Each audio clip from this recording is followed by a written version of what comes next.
দ্বিপাক্ষিক সম্পর্ক জোরদারে এপ্রিলে ঢাকা সফরে আসছেন পাকিস্তানের পররাষ্ট্রমন্ত্রী ও দেশটির উপপ্রধানমন্ত্রী ইসহাক দার।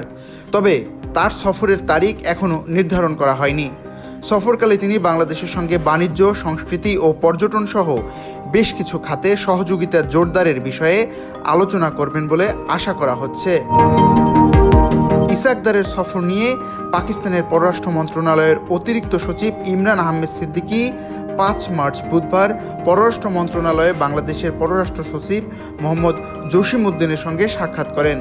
সে সময় তারা পাকিস্তানের পররাষ্ট্রমন্ত্রীর সফরের প্রস্তুতির অংশ হিসেবে উভয় পক্ষ দ্বিপাক্ষিক সম্পর্কের বিভিন্ন দিক নিয়ে আলোচনা করেন।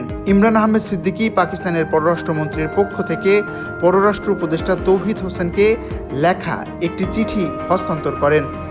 পাকিস্তানের অতিরিক্ত সচিব আজ বাংলাদেশের বাণিজ্য সচিব মাহবুবুর রহমান, সংস্কৃতি বিষয়ক সচিব আতাউর রহমান এবং স্বরাষ্ট্র সচিব নাসিমুল গনির সঙ্গেও বৈঠক করেন। এর আগে সবশেষ 2012 সালে পাকিস্তানের তৎকালীন পররাষ্ট্রমন্ত্রী হিনা রব্বানী খার বাংলাদেশ সফর করেছিলেন। 2022 সালে পাকিস্তানের তৎকালীন পররাষ্ট্রমন্ত্রী বিলাউল ভুট্টো জারদারি ভার্চুয়ালি D8 মন্ত্রী পর্যায়ের সম্মেলনে যোগ দিয়েছিলেন।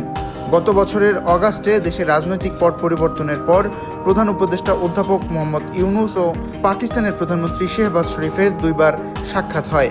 আগস্টে টেলিফোনেও তাদের মধ্যে কথোপকথন হয় এবং তারা দ্বিপাক্ষিক সম্পর্ক জোরদারে একমত হন। এরপর বাংলাদেশে পাকিস্তানের ভিসা সহজ করা হয়েছে এবং দুই দেশের মধ্যে সরাসরি জাহাজ চলাচল ও ফ্লাইট পুনরায় চালুর পরিকল্পনা হয়েছে। বিশাল নিউজ ডেস্ক।